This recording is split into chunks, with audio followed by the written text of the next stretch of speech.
देखिए आदरणीय श्रोतागण, आयुर्वेद सिद्धांत सार यूट्यूब चैनल पर आपका स्वागत है। और चैनल को सब्सक्राइब नहीं किया है तो सब्सक्राइब कीजिए, और वीडियो अच्छी लगती है तो इसे लाइक व शेयर लोक हित में अवश्य कीजिए।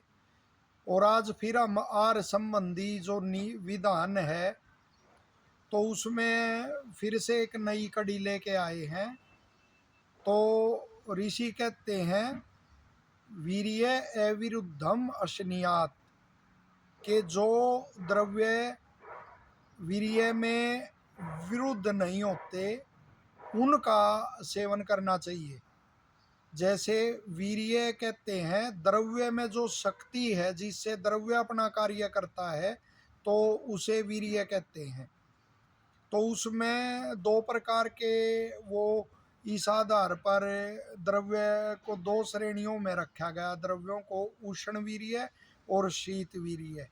तो उष्ण वीर्य और शीत वीर्य का परस्पर मिला के वो कहते हैं इकट्ठा सेवन नहीं करना चाहिए, वरन रोग होते हैं।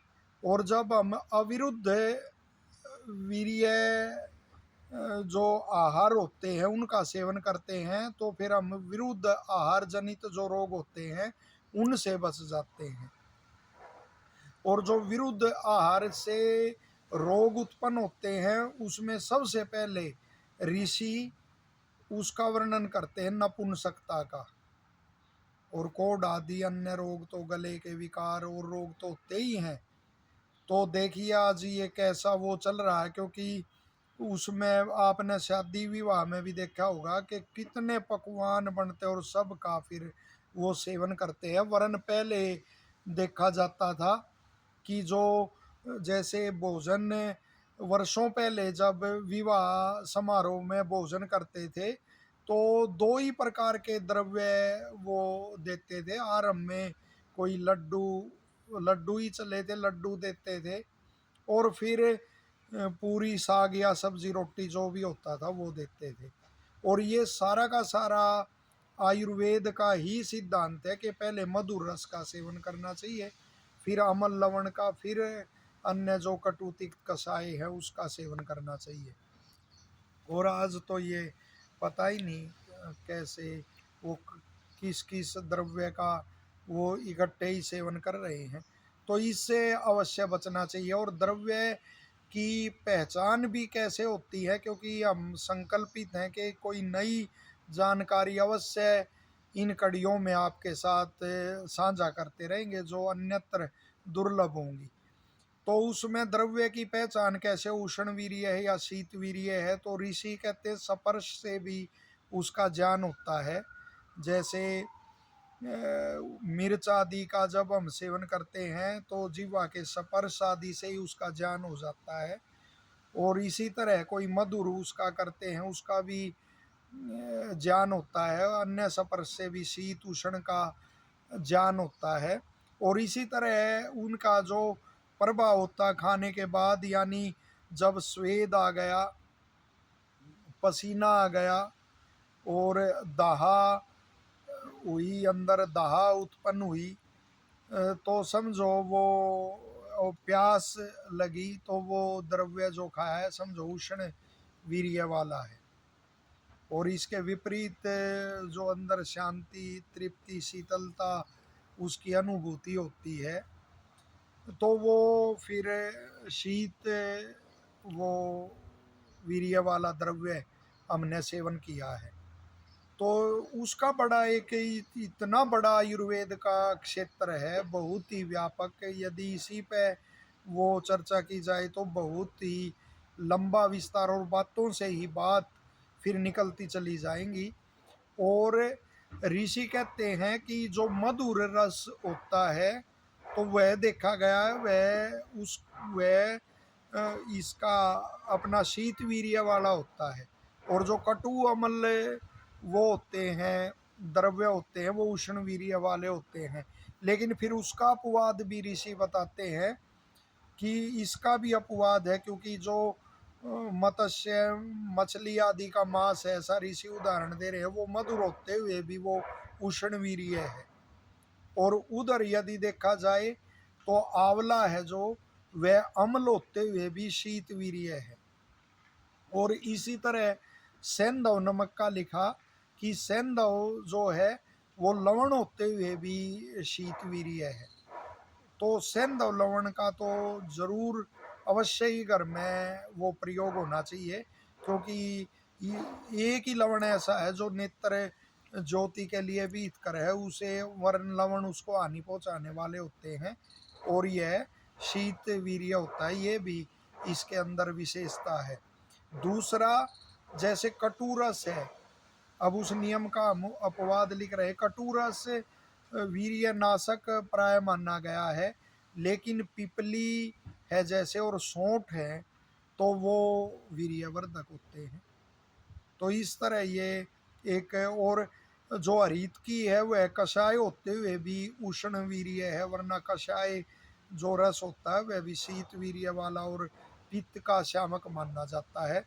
तो यह तो ऋषियों की वो है कृपा कि उन्होंने मुख्य मुख्य बातों को उसमें से हमारे को निकाल के दिया कि ये चीज़ें परस्पर नहीं खानी चाहिए। मुख्य रूप से उन्होंने उनका उल्लेख किया, वरना जैसे बताया है कि वो तो एक शक्ति है, स्वाभाविक शक्ति है द्रव्य की, जिससे उष्ण शीत का ग्रहण होगा।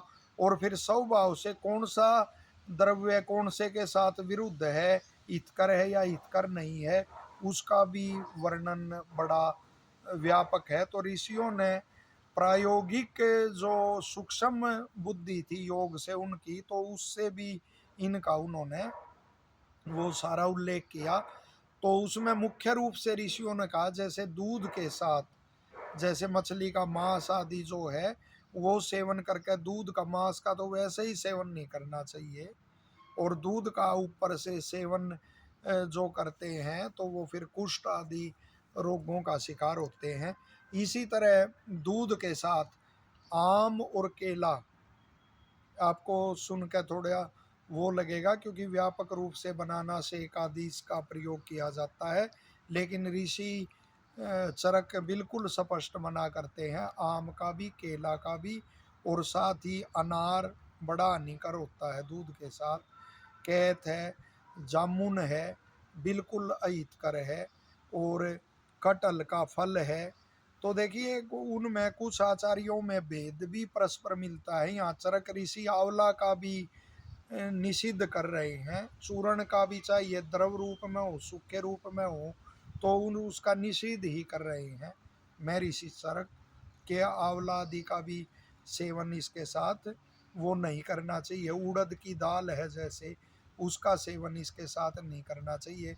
और साथ ही जैसे लहसुन है या तुलसी है, तो इनको खाकर, मूली विशेष करके, मूली है, मूली लहसुन है, तो तुलसी है, इनका सेवन करके और दुग्ध पान फिर नहीं करना चाहिए, वरन त्वचा के विकार होने की ऐसे आशंका रहती है।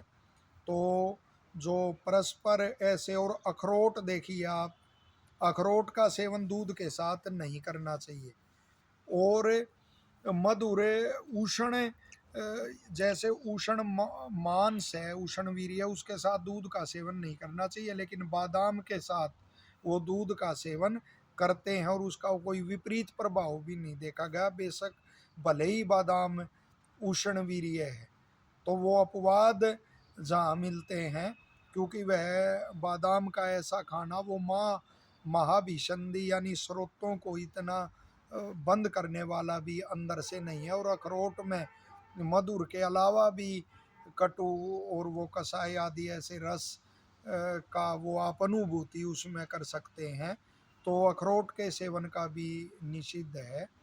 तो ये जो जानकारी आपको दी है, आशा है और इसका आप उपयोग लेंगे और दूध का इस तरह से सेवन करेंगे कि एकांत हितता, के दूध की तो एकांत में ही दूध हितकर होता है। उसका थोड़ा जो भोजन किया है आपसे, उसमें थोड़ा अंतराल पे उसको सेवन करना चाहिए। और ऋषि स्पष्ट लिखते हैं कि कुछ आचार्यों का मत है कि द्रव का पहले आप सेवन कर सकते हैं कि, और कुछ का मत है कि जो ठोस रूप में भोजन है उसका पहले प्रयोग करें। आप देखा गया व्यायाम आदि करने वाले पहले दूध पीते हैं खूब, कि वो अन्न फिर कम लगता है, तो वो भी वो ठीक है, लेकिन उसका थोड़ा अंतराल अवश्य होना चाहिए। और जो वो है गर्म है और ठंडा है उसको तो बिल्कुल ही अलग अलग वर्ण देख वो फिर वही स्पर्श में ही पता लगता है उष्ण वीर्य शीत वीर्य का। वरना आपने देखा होगा वर्ण के विवाह में वो गरम गरम वो भी खा रहे ऊपर से ठंडा और वो भी पी रहे, तो और वैसे भी करते हैं ऐसा प्राय। तो उससे इन उनसे सावधानी रखकर आप इन तथ्यों से और अपने स्वास्थ्य को उत्तम रख सकते हैं। साथ ही एक और बात ऋषियों ने कही कि जो भी भोजन आप करो लगे तो थोड़ा सा वो बात की कि ऐसे बार बार में कैसे करें, लेकिन प्राय देखा गया है कि कुछ करते भी हैं ऐसे कि एक भोजन किया और दूसरे प्रकार का जब भोजन करना तो कुल्ला कर लेना चाहिए।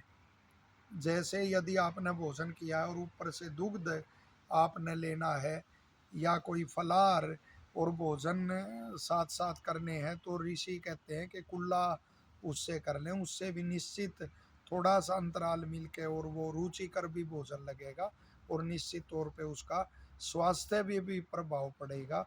आशा है कि ये जानकारी आपको नूतन और अति उपयोगी लगेगी और इसी तरह हम नई नई जानकारियाँ आपके साथ साझा करते रहेंगे। धन्यवाद।